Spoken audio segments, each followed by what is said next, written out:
Днес на гости ми е Александра от Ергена. Ти така свикнала ли си да те представят като Александра от Ергена или вече си зад тази титла? За мен няма никакъв проблем как ме представят, важно е какво показвам. Хората ме знаят като Александра от Ергена, моите хора си ме знаят като Алекс. Да. Така е, че за мен няма никакво значение. Добре, след като се записва в Ергена и преживя всичко това, как реши, че ще влезеш един месец в друго реалити? Защото много обичам да предизвиквам себе си. Не знаех всъщност какво точно дават. Аз ако знаех, може би нямаше да участвам. Много ги харесвам, но не дават смислените неща от това, защото ние в тези 24 часа, които сме били там... Къде дават смислените? Аз само да те питам, защото никъде не дават смислените. Знаеш ли, просто аз, гледайки Ергена, аз успях да разбера нещо. За себе си, за хората. И за мен това предаване ми даде много, много. И аз в моята глава това са проектите. Всъщност аз не съм, се надявам, нали, до края на предаването къщата, да успеят да дадат моменти, които ние сме имали, които са невероятни, защото ние там имахме време да обсъдим толкова духовни, хубави теми, които аз до този 6-7 епизод, който съм гледала, не съм видяла. Съмнявам се, че ще има. Разочароваме, защото дават слабите страни на всеки един от нас, но без да е подкрепено от силните ни страни, изглеждаме смешни. И това не е моят вид предаване. Много съжалявам, че го казвам, защото аз съм била участник и там има много смислени неща, които са се случили и истински се надявам да ги видя. Това просто според мен самото предаване, идеята не му е да се дадат смислени неща. Това е по-скоро Big Brother. В мален вариант. Може би. Аз съм щастлива съм, че съм участвала, защото имам приятели оттам, разбрах неща за себе си и знам, че вече съм сигурна, че имам характер. Да. И че го заявявам и въобще не ме интересува кой какво мисли. Заявих на себе си още много неща. Съм много щастлива, но се надявам да видя, защото иначе не ми е приятно да го гледам. Не, защото ти там имаш някакви пререкания. Имам. И те след първа ще имам. Така. Но не чак такива като Ергена.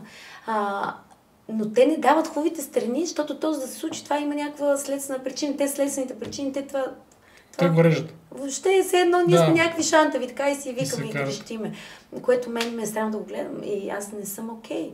Мисля, това като не ми е окей да го гледам, наистина. На мен не ми е окей. Гледам го и чак си чувствам, все едно съм си загубила 1 час от времето. Ти си загубила повече, реално, защото ти си... Там имаше много хубави неща.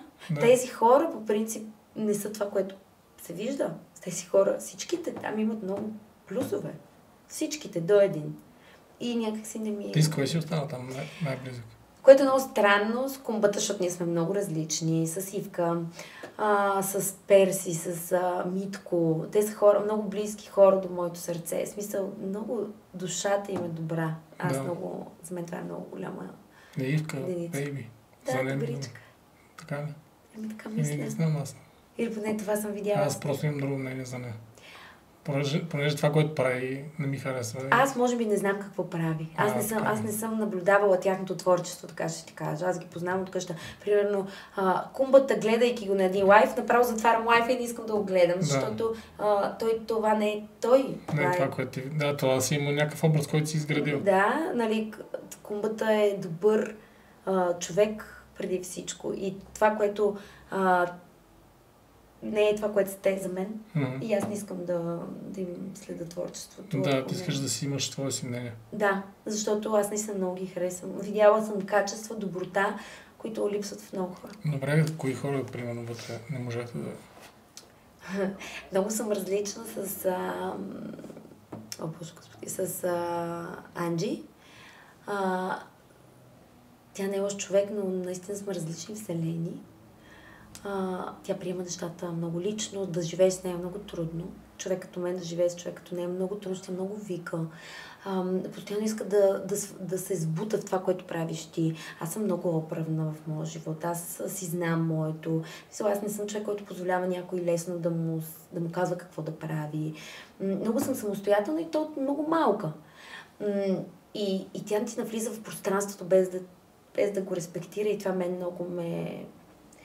много ми е трудно да живея с човек като нея, но като човек не е лоша.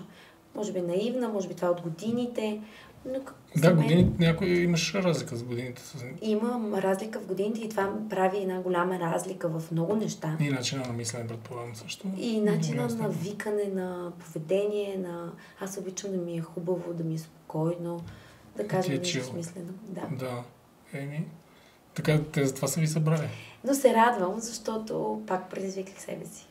Ти? Чувство за справедливост имам много. Кое е новото реалити, в което ще се спуснеш? Не, за да сега нещо. Ако е нещо, което се пускам от тук нататък, ще е нещо силово. Силово? Да. Тип игри на волята? Игри на волята ми е прекалено силово. Не съм сигурна, защото аз съм бивша гимнастичка и като цяло имам доста... Може би бих направила нещо, но не сега. Определено не сега. Ще изчакаш малко? Да. Ако е писано, бих направила нещо силово. Нещо, което много да ме извади от обувките. Добре, интересно е те там в това предаване, един ден колко епизода правят? Доста. Така като гледам. Защото си им чуш, че от един ден правят 4-5 епизода. Правят, да. Правят. Доста. Ние бая материал сме дали. Вие добре вътре само карали ли сте се? Не, глупости. Даже аз, ако ти кажа, че този проблем с хората, аз не знам. Аз за този скандал не знаех. Буквално. За мен е минал, станал, свършил. Аз, когато и казах нещо там, аз работих и имах проблем с една кампания и тя ме навлезе в личното пространство и аз просто я сложих на мястото. И за мен там е приключил. Аз не съм знаела, че има такъв проблем. А за мен много от нещата... За мен е имал 2 скандала в къщата. Единият, който съвсем скоро ще излезе и след това още един. Това са. За мен други скандали не е имал. Говоря за себе си, за там, където съм участвала аз. Сега ще видим всъщност колко е имал. Аз там седях така. Няма да казвам колко време, но си... Но когато хората изразяват мнение или те коментират по един начин, малко или много влияят на хората, които гледат. В моя свят, говоря с гърба, няма. Аз съм толкова голямо чувство за справедливост, аз има нещо веднага в очите. Аз затова съм добър приятел. Затова аз може би не мога да ти отговоря на 100% на въпроса. Това, което виждам отстрани, е, че е много смешно. Много. Знаеш ли, аз не искам да ме харесват хора, които не ме харесват. Ако някой няма зрелостта да може да прецени ситуация, в която аз не участвам и да изкарат мен виновна, защото буквално аз не участвам, това не са моите хора. Това не е моята аудитория. И аз не се боря за нея, защото те има да минат един път преди да станат моята аудитория. И за мен няма проблем това нещо. Аз се боря за хората, които имат очи да разбират, да мислят, да бъдат емоционално интелигентни, за да могат да видят ситуацията такава каквато е. Защото в ситуацията ще там с Олето, аз не участвам. И ако хората, защото после четох коментари, обидни и скандалджийка, аз няма скандал. Аз просто съм се заявила. Казала съм и дотам е приключил, което трябва да прави всеки един човек, който има някакво добро мнение за себе си. Добре. Хейта не ти ли влияе по някакъв начин? Не. Преди не ти ли влияеше? Никога. Не. И хубавото е, че аз доста осъзната влязах в тази среда. Преди да стана това, което съм в момента и жената, която седи срещу теб, ме вълнува, щеше много да ме нарани. За да станеш популярен, аз не съм някаква популярна, но си имам моята популярност. Със сигурност трябва да имаш някакъв процес на личностно развитие. Защото вие не можете да представите какви неща се пишат. Ти на вие ли ми говориш? Ти не можеш да си представиш какви неща се пишат. Не можеш. И аз, ако нямах представа коя съм, можеш това много да ме удари. Защото умри, няма ли да умираш. Да, това е такъв хейт агресивен, но не е градивен. Не е градивен хейт, който аз обожавам. Като, например, тук не се слага запетайка. Това умирам от кеф, като прочетеш такова, защото до сега мои последователи са ме научили на много неща. Примерно, за някой път, къде аз много бързам, допускам по някой път правописни грешки. Такъв хейт, за мен, това е много градивен хейт. Примерно, хейт, който...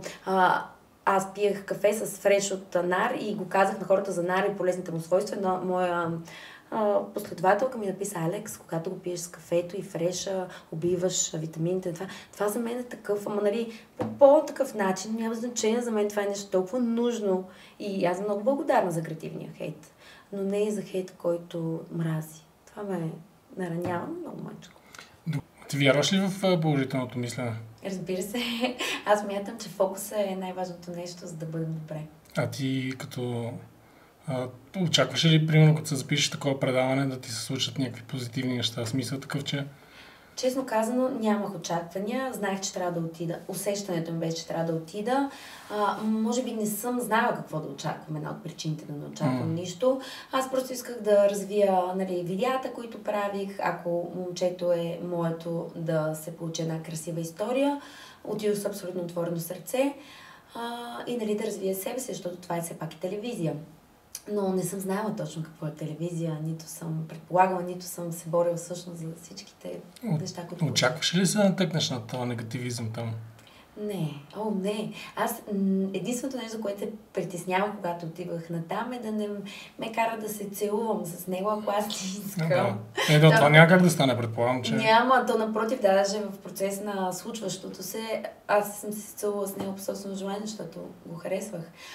Но никога не съм смятала, че ще има такова нещо, но аз просто съм в много дезинфекцирана среда и никога не ми се е налагало такова нещо и затова не съм попадала до сега в такава среда и разбрах, че е много характер. Добре, ти как така реши да го отрежеш накрая? Всъщност аз не го отрязах, защото аз нараних и себе си, защото аз много харесвах Виктория. Мисля, че за всички беше доста видимо. Аз бях много разочарована. Една жена, като е разочарована, какво прави в повече случаи? Бяга, тръгва си.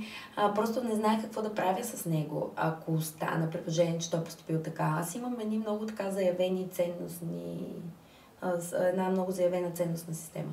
Да, и това те потикна да сложиш край, така ли? А той ако беше се борил? Ако се беше борил, ще да си постигне резултата. Това и се иска от един мъж всъщност. Когато видиш, че си сгрешил някъде, да направиш крачка, това те прави по-силен, отколкото си показал до тук. Значи, разбира се, че аз щях веднага да му дам шанс. Мъничко трябваше да направи. Да. Вие след това сте се виждали 100%? Ние се видяхме. Всъщност, Виктор, аз съм го казала и друг път, той ми писа след това да се видим, да пием кафе, нали, да се видиме. Аз веднъж съм отказала, защото бях объркана. След това, според мен, той си е фанал приятелка, нали, повече не ми е писал и след това се видяхме преди шоуто, когато ни снимаха. Нали, там просто той вече беше видял с цялото шоу, цялото предаване и поговорихме един разговор, който според мен беше ужасен за ситуацията, защото той може би не е знаел точно какво се случва. Да, предполагам, че те са в неведение по принцип. Да. Предполагам, че не им съобщават какво си говорите, как се карате. Напълно не.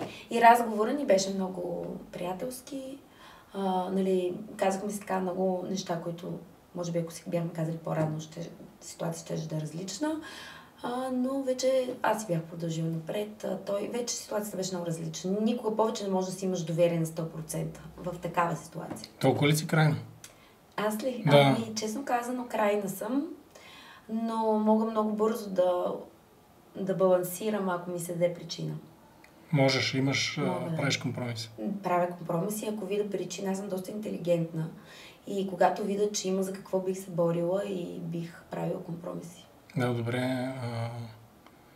Очакваш ли да откриеш брат си след това предаване? Честно казано, никога не съм предполагала, че имам брат. Не си предполагала? Не сте го коментирали с твоето семейство? Никой не е имал представа. Така ли? Не. То беше като гръм от ясно. Баща ти е имал представа? Баща ми, да, но той никога не е споменавал на нас, нали? Да. Че може да има син. Той ако ме беше споменавал, щях да съм го намерила. Защото брат ми, Валерия, е едно от най-хубавите неща, които са ми се случвали в живота въобще. Той е... Не знам как да го опиша. Не мога. Това е нещо, което изпитвам. Нали, няма как да опиша тази обич, защото той много ме подкрепи в един момент. Той показа любов, такава безусловна, която срещна много рядко, защото е като към брат. Нали, тази, може би, мъжката, безусловната любов, която не изисква нищо от теб, което аз до сега не бях виждала. Не беше го усещал. Ти имаш сестра, нали така? Да, имам по-голяма сестра. Той де-факто само на теб ли ти е брат или на сестра ти? Не, и на двете ни е брат. И на двете? Да. Аз не знам. Да, на двете ни, аз и сестра ми сме от една майка и от един баща, той е на нашия баща син. От тя е просто по-голяма, а той е по-голям от нея. Всъщност той е първороден син на моя баща. Ти батко ли му викаш сам? Батко му викам. И брат ми, има повече батко. И ако виждате ли се редовно? Виждаме се. Повече чуваме, защото аз съм доста заета. Даже вчера му казах, че много го обичам и че се извинявам, че нали, не мога да обръщам внимание като цяло на семейството си, колкото ми се иска на мен. А защо си заета? С какво се занимаваш? Аз занимавам с хипнотерапия, отделно имам продукти за психично здраве, отделно сега правя структурата на канал готварски с известни личности, готви с любов. Да, ще ми разкажеш и за това, но да започнем от хипнотерапията. Какво представлява хипнотерапията? Защото на мен ми е непонятно. Хипнотерапията е работа с подсъзнанието. И давам пример. Примерно заекваш. Заекването не е генетичен проблем. То е някаква случка, която твоето подсъзнание е приело. Защото ти на съзнателно ниво, нали, или оплаших се, примерно, оплаших се от куче. Но това е на съзнателно ниво. На подсъзнателно ниво е усещането. И усещането те вкарва в страха или в уплаха. И това почваш да заекваш. И с хипнотерапия може да те върнат в този момент, в зависимост на анамнезата. Това го казвам хипотетично. Тук трябва да се свали анамнеза, да се провери човек с всичко. С вътрешното дете може да се работи. С много... Как така с вътрешното дете? Какво значи? С детето вътре в нас. Така ли? Да. Много неща на подсъзнателно ниво. Примерно от 1 до 7 години съзнанието на детето то не е съзнание, е подсъзнание, защото е алфа и бета ниво на съзнание. И тогава се приема усещането. Няма толкова разсъждаване, няма съзнание.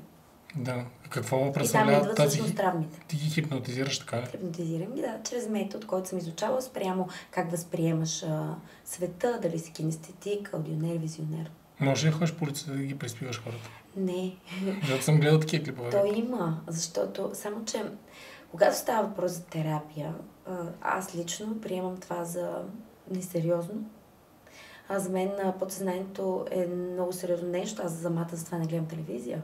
Защото ние от 12 до 14 пъти дневно изпадаме в хипноза. Всеки ден. И ако ние трябва да приемем това сериозно, затова трябва да обграждаме себе си с позитивни неща, хора.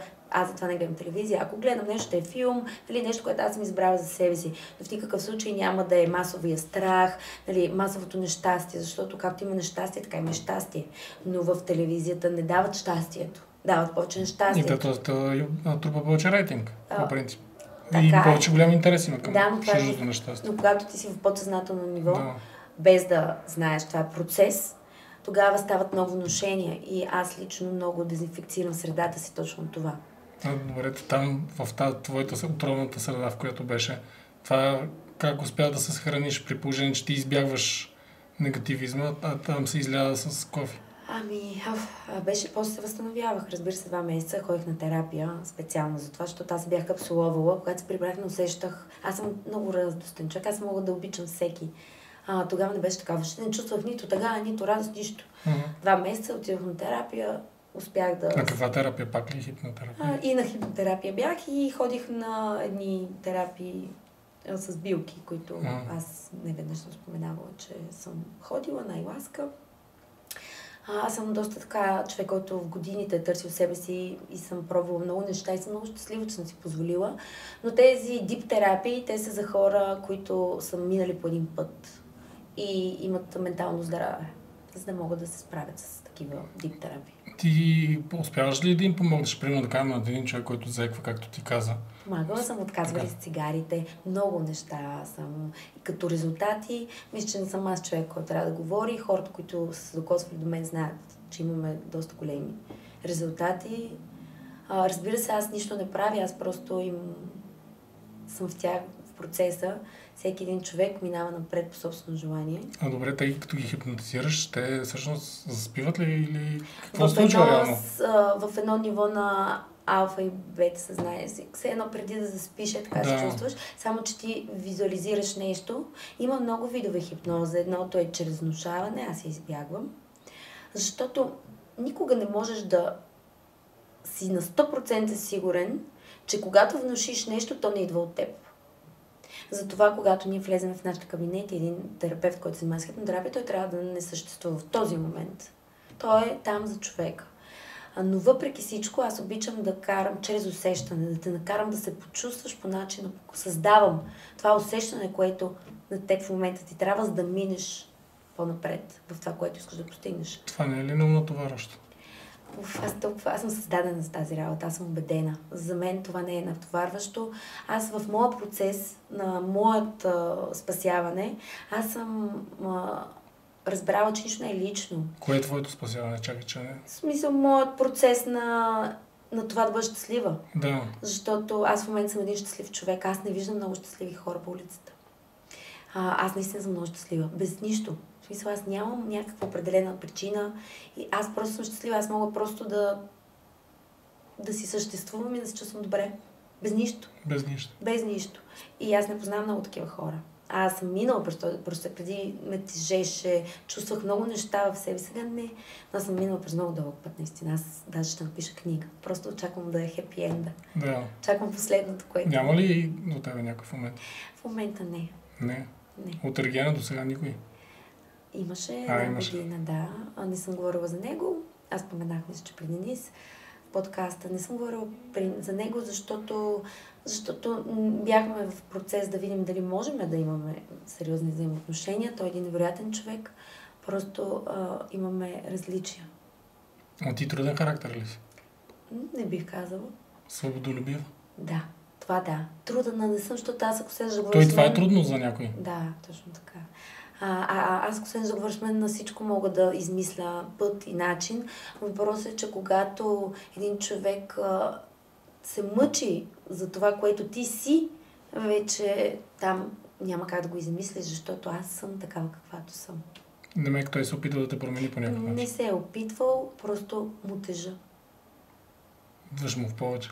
Да, най-вероятно. Странно. Прекалено съм свободолюбива, прекалено много хора има около мен. Да, това с хората също не те ли натоварват непрекъснати ангажименти, които ти сама казваш, че имаш. Не, аз съм много енергична. Да. Самата аз съм много свързана с земята, аз съм енергията. В смисъл, аз се усещам, аз ставам и съм щастлива и съм радостна. Аз съм терапевт преди да уча психология. Почнах да правя за личните ми преживявания, защото тогава бях минала през една токсична връзка с човек, на който съм много благодарна. Не искам, защото така по някакъв път звучи се едно някакъв отвратителен човек, той е невероятен. Ще ми разкажеш? Да, той е, може би, най-трансформиращата връзка. Аз, въпреки че съм имала, той ми е третата сериозна, имала съм 2 сериозни връзки преди това. Така, доста като емоционален манипулатор беше в този момент от живота ми. Минахме през много дълъг път. И благодарение на това, че той ме мотивира, защото в предишните си връзки аз съм била много гледана. Говоря по всякакъв начин. И той ме научи, чрез обидите, които ми даде, да бъда това, което съм. За което съм безкрайно благодарна в ден днешен. Че те обиждал? Да, защото всъщност аз съм имала това съмнение, което той е говорил. Обидата, която той ми е нанесъл, за да ме обиди, аз съм го имала вътре. Съмнението, че това, което казва, е истина. С негова помощ аз разбрах, че също това не е истина, че аз мога да бъда тази версия на себе си, която ако в момента някой мъж ми го каже, примерно това, което той ми е казвал, ще кажа сега не е вярно. Защото доказах на себе си, че не е вярно. А мислиш ли, че хората до тебе могат да ти влияят така, че ти да бъдеш различен? Примерно да кажем, ти каза, имала съм 3 връзки. През тия 3 връзки, зависимост от партньора ти, може ли човек да е различен? Може ли да е коренно различен със всеки един от тях? Аз съм била екстремно коренно различна. Дали е заради годините, дали е заради човека, как се отнася с мен. Искам да ви кажа едната ми връзка, която е 5 години. Аз никога не съм се карала с него. Той никога не ме е обиждал, никога. Ние нямаме една обидна дума за 5 години. Никога не сме се... карали сме се като повишаване леко на тон. Ми звучи като се едно не е имало много страст. Защото според мен може би тогава съм имала точно това нужда, защото пък преди това имах 7 годишна връзка, пълна с страст, много караници, може би... Ти балансирала? Да, балансирах с това, че в крайна сметка бях изтощена от цялата тази страст и емоции и тази връзка ми дойде толкова спокойно и аз видях, че съм много огледална, че се държат така, както се държат с мен. И след това, тази трета връзка, която вече много ми помогна да съм това, което съм в момента. Тя е била само 1 година, обаче очевидно ти е повлияла доста. Не, беше малко повече, мисля, че... Ти каза 1 година, нещо такова. Повече. Добре, ти знаеш, това си твоята връзка, нали? Но така доста трансформираща за мен, за което съм безкрайно благодарна. Какво мислиш за хората, които се записват да участват в Ергена? За момичетата, които се записват. Мислиш ли, че те могат да срещнат там любовта си? Разбира се, че мисля, че може да срещат любовта. Виж, моето намерение, аз гледам от моето намерение, от моите очи. Аз, когато отидох там, аз не съм отишла за да срещна любовта, но нямах нищо против да я срещна. И това ти отваря сърцето.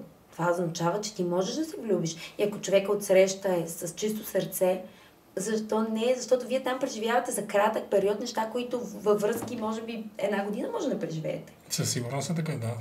Но и средата не е и бързо се... Не е реална, но ако ти един истински човек, ако усети друг истински човек, какво може да ги спре после да създадат същото нещо отвън? Нали? Не точно същото. Да, не е същото. Няма как да е толкова розово. Не точно, да. Ма той там не е розово. На телевизия розово. Нали, това, което се случва там, вечерите, които се организират, срещите, нали, то е ясно, че всичко е спирано, правено, нали, да педалираме тогава мъжете да създават тази романтика на жените харесват ли романтични? Аз си мисля, че жените си харесват типичните балкански мъжкари. Ама това са неориентирани жени. Така е. Това са жени, които имат да взимат опитност и защото искат, примерно, да минат през период, който някой да ги мачка и, нали, байганю. Мъжа байганю, той е за по-неосъзната жена, за жени като мен, за жени по-осъзнати, по-стъпили на земята. Разбира се, че обичаме романтика. Аз, ако срещна байганю, няма да изпия и чаша кафе с него. Той има много байганювци. Аз, честно казано, може би енергията ми е такава, не ги привличам. Не ги привличаш? Не. Аз си привличам, може би самата аз съм просто по-различна. И какво си говорим? Аз съм и по-духовна. И някак си ги привличам си... По-друг тип хора. Да. Комуникация. Комуникация, да. Това е много важно. Комуникация. И да не сме токсични един към друг. Ето... Много е сложно. Аз затова съм без партньор. Да. Сложно е. По принцип, аз съм доволен, че съм си намерила жена до себе си. Да, много сладки. Аз ви гледам. Направи супер щастлив. Но знам за какво говориш. Просто... Когато си намериш това човек, просто ще разбереш, че е той. Той ще приеме. И когато има проблем, ще се комуникира. Да, то иначе няма как да се постигне нищо. Той без комуникация. Той ще е най-щастливия мъж, аз съм сигурна. Аз мога да се променям към добро. И спрямо, ако смятам, че е добро. Аз не съм егоистка в взаимоотношенията. Може да се каже, че мечташ за семейство. Разбира се. Искам много семейство. Искам мъж и да създадем поколение. Не искам да имам просто деца. Това за мен не е нужно. Не искаш да имаш деца или не искаш просто да имаш деца. Искам да сме аз, той и всички останали. Да. Пожелавам ти от сърце да нас случи. И в нашето семейство сме много обичливи хора.